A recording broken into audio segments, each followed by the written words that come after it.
Money Radio, discussing the business of making and spending money. Good day to all of you viewers. It is my pleasure to welcome you to another week of Money Radio, and this is the National Economist segment of the program on Leadership TV.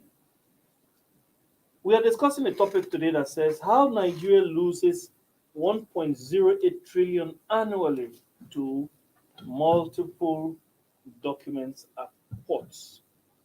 Nigeria loses 1.08 trillion annually to multiple documentation of ports, and that is actually a loss to the economy. With me in the studio to discuss that is Mr. Anthony Uko, the delectable one. You're welcome. Thank you. Yeah, and I'm your host, Case Hammond. So, since 2003, according to the story in National Economy Today, since 2003, this issue has been on the front burner. The issue of making sure that there is one window, a single window, where you can do all your documentation, your clearance, everything when you are importing. But that hasn't been the situation, and it hasn't changed since it has been on the front burner. There was a deadline to accomplish that in 2020. 2022 has come and gone. We are in 2020 has come and gone, and we are in 2022. Nothing yet. And there are reports that Nigeria is actually losing business and job opportunities to neighboring states, which we are competing with. Yes, to neighboring states as a result of multiple documentation. It's actually energy sapping. Mentally, physically, it's energy sapping. You have to meet this table, go to this office, go to that office, go to the next office until eternity, as if it's eternity. And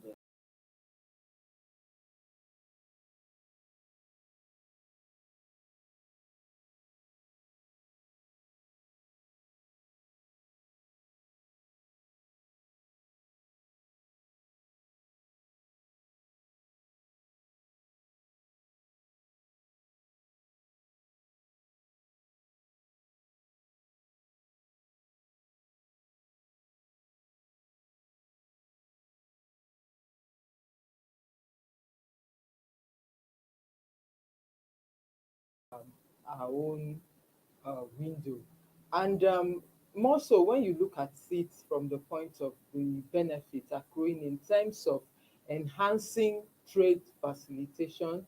And, look at the whopping amount that is mentioned that is being lost annually, revenues that the country really, really needs. And, this is just from port activities. yeah, This is excluding other areas where I read a report recently where the Nigerian Export Promotion Council was also lamenting the same plight, that this is the lack of a single window system. you are saying Nigerians go through the same hurdle to export as to Yes, import. yes, they have those, for those who are exporting or those who are doing one thing or the other, they first have to import some components of the things that they require in terms of machinery, in terms of maybe, raw materials and the rest. So it cuts across every area that has to do with trade, uh, on both sides. So the Export Promotion Council was also lamenting this. And I know there are other segments too that this is affecting. So this is the figure we have now, is just what an estimate, and I dare say it's a conservative estimate of what is being lost to the country in terms of revenues that would have been accrued from port operations. You know, the reason why some of these things are disturbing, it's not just that Nigeria is losing. The people in authority know what to do. They know that Nigeria is losing so and so amount. and they know what to do about it. Why don't they do something My about mom it? would always We're say, talking "Don't just about eat for the almost sake 20 of years now eating. You since should this eat thing has food been on the properly. program. Yes, Good nourishment." since What is there? 2020, Being a It's, mom. it's, 20 it's not 2003. it's not rocket science. It's not rocket science. So how come all of these our neighbors can accomplish these things and we cannot? Is it because people like it? Are people enjoying the country losing? I wouldn't say. I think it's, if I may look at it, it's the people doing the business are not. It's not to their advantage, because number one, it wastes time. Number two, it makes them spend more.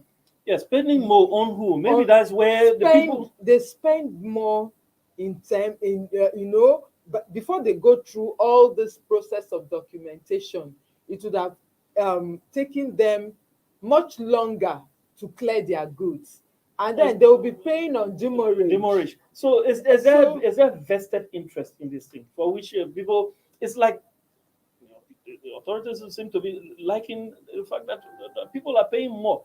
This all we were talking about here actually contributes to inflation. yes. It contributes also to. There's a report I read that Nigeria to import goods into Nigeria, the shippers abroad. When I talk about shippers, I'm talking about the transport, Yes, the the containers. containers. Yeah. And these The ships, freight yeah, companies. yes, the freight companies, that they charge something. I don't know if it's 1,000 or 1,000 10,000. I don't know. $1,000 1,000 extra for each container. Yes. Who bears that cost? It's you and I, the final Yes. consumers. Why is that 1,000 extra charged? It's because of the same failure to make sure that these things are expedited. Yeah. These Cleared things on are time. cleared on time. The time you have to spend on shippers, will have to spend on the high sea, waiting for their turn to To to bring berth in, at the port. yeah. They charge for it, of course. And you don't blame them. You don't blame them because all of this takes time. They have to pay their staff. They have to pay for fuel Yes. and many, many other things. Even the opportunity lost on the ship itself. Exactly. The time they would have finished, gone back To get to other get goods. other goods and all that. So So you they can't build blame in them. all that cost into it when they're transacting with Nigeria, and then the ordinary person at the end of the day bears the brunt of it in paying higher than is necessary. It's sad. It's sad. This is another area where um, we could be doing better. Yes. We are not doing better.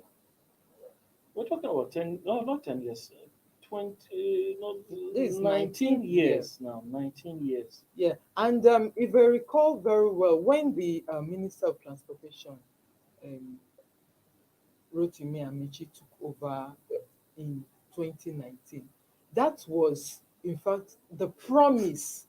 It the having a single window was one of the things at the foremost of his plans, and he gave the full assurance that by 2020, before 2020 was over, Nigeria was going to have this platform where uh, just a single entry. You can imagine how convenient it will be for people who are doing business to be able to enter in their documentation once.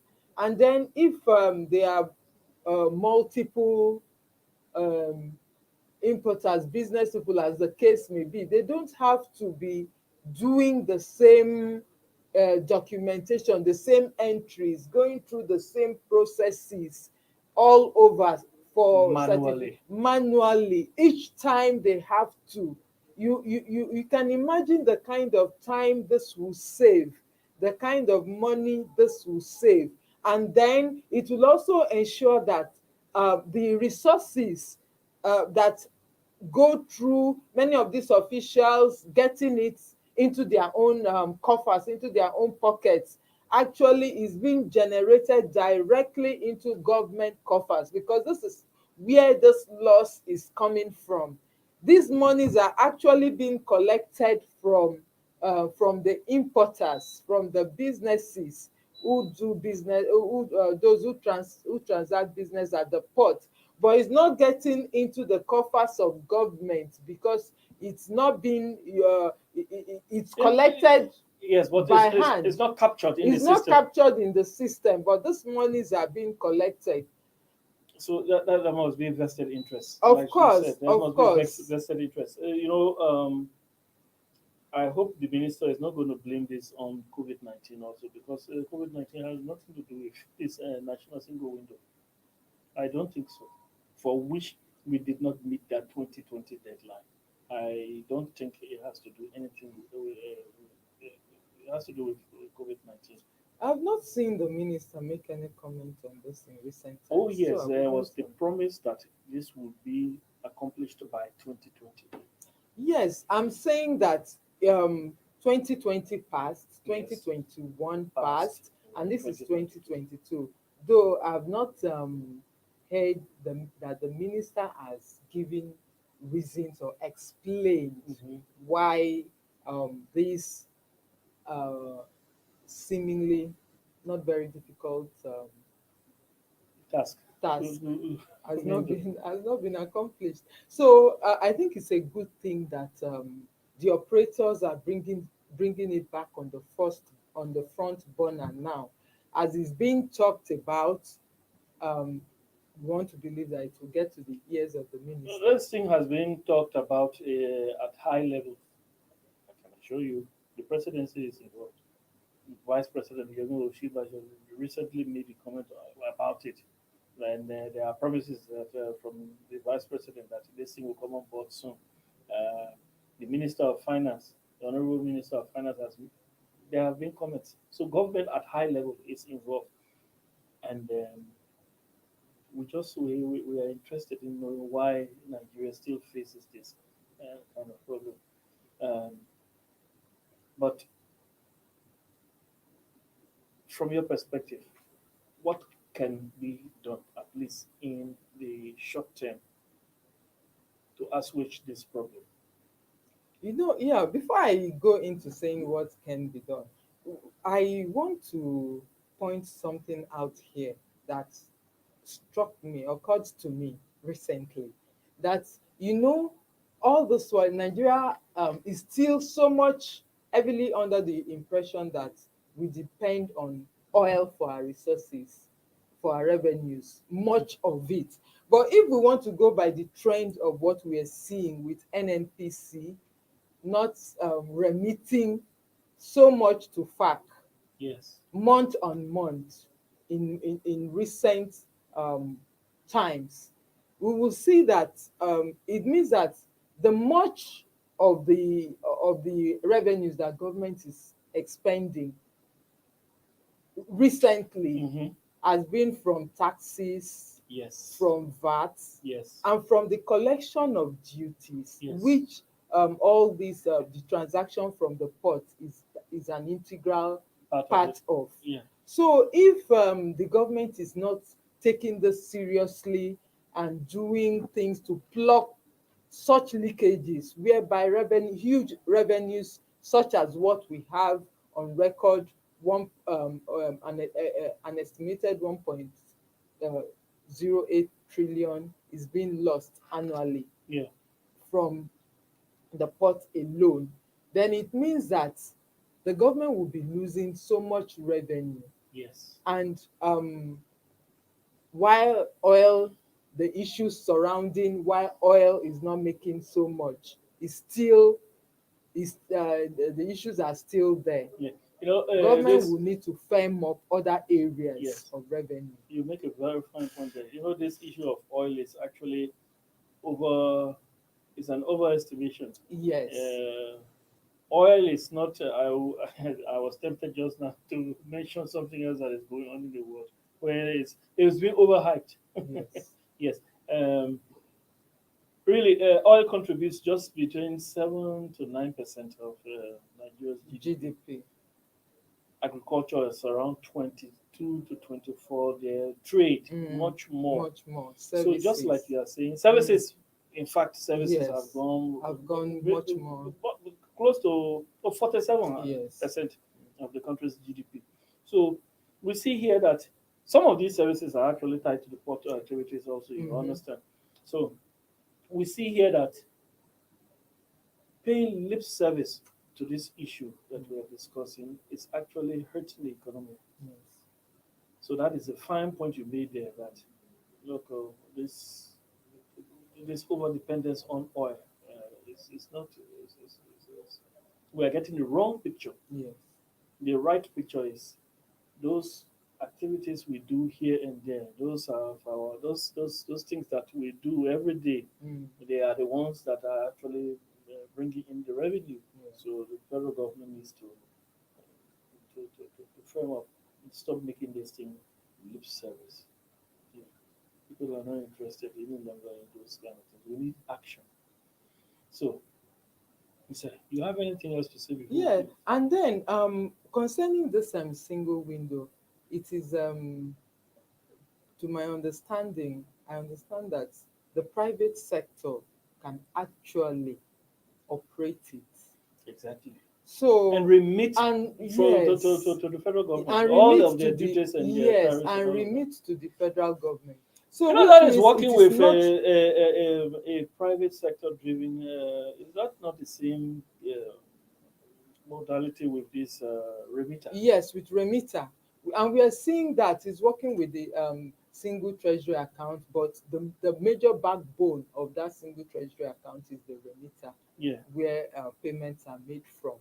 So if that is applied in this case, where the private sector is made to go into it, develop it, and then the federal government, we of course in conjunction with the federal government, I think the private sector will bring in a business-minded attitude to it, rather than the bureaucracy from government that seems to be stalling this very important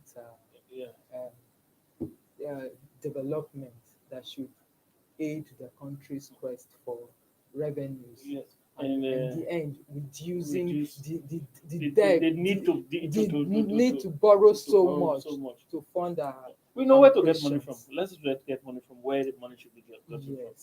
So, having said that, it's worth mentioning also that some of what we call port congestion is being contributed by some of these delays. Of course. Yes. So, federal government, do your work.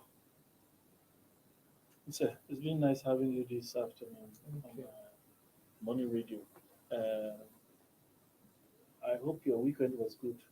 It was very good. Thanks to you, our producers. I've been your host, Case Hammond. We say thanks most to you who follow us loyally on this program. It's because of you we are here. Until we meet tomorrow for another edition of Money Radio, we say have a nice day. God bless you. Thank you for watching. For sponsorship and advert placements, please contact 080-3688-6158. Last Word Leadership Podcast Studio. You have the last word.